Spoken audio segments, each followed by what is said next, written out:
शंकर बाबा जी। इन्होंने बताया कि मुझे संस्कार मिले परिवार के, लेकिन सीधे माता पिता से नहीं मिले, दादा दादी से मिले। यह है परिवार। माता पिता से मिल भी नहीं सकते।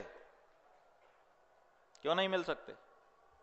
क्योंकि जिस समय बच्चा बच्चा होता है उस समय उसके माता पिता युवा होते हैं, और जो युवा हैं उनका तन मन कहीं और रहता है, और उनके दायित्व अलग होते हैं। घर परिवार चलाने के लिए अर्जन करना उनका मुख्य कार्य होता है कि घर परिवार चलेगा कैसे, इसलिए हमको कमा के लाना है।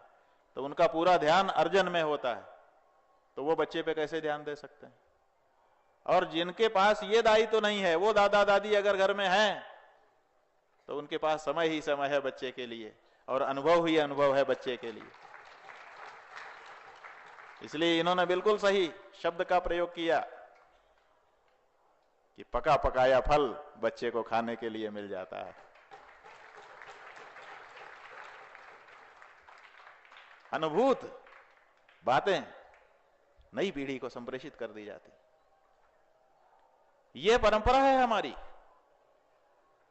आप दक्षिण भारत में चले जाइए, वहां ऐसे परिवार आपको मिलेंगे कि वो अपने इस खजाने को खोल के कभी देख लें, खिड़की भी खोलना नहीं चाहते। अब वो अगर भटक रहे हो तो उनके लिए हम कुछ नहीं कह सकते, लेकिन सच्चाई यह है कि जो भी इस खजाने में घुस गया वो माला माल होकर के निकला।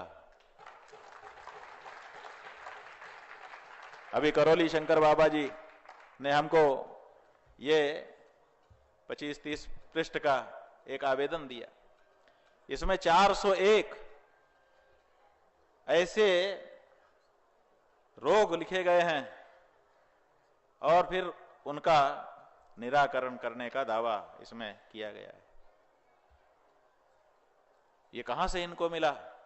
जब हमारे पास आए तो इन्होंने हमको बताया कि सब हमारे ऋषि महर्षियों की देन है।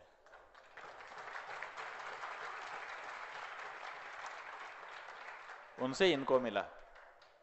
क्या इन्हीं को मिलेगा? आप लोगों को नहीं मिल सकता? मिल सबको सकता है। समस्या क्या है? गंगा तो सबके लिए बह रही थी, लेकिन किसी ने कपड़े उतार करके डुबकी लगा ली और कोई किनारे बैठा देखता ही रह गया।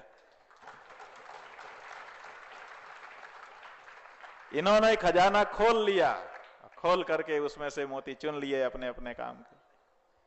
हम और आप कहीं ना कहीं पीछे रह जा रहे हैं। बस ये सब क्यों हो रहा है?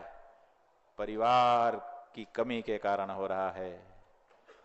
अनुभवी जो आपके शिक्षक थे वो आपके घर में थे, और आप कैम्ब्रिज चले गए, आप जाने कहां कहां चले गए।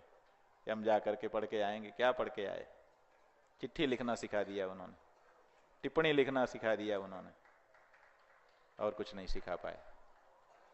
इसलिए परिवार को सुरक्षित करिए।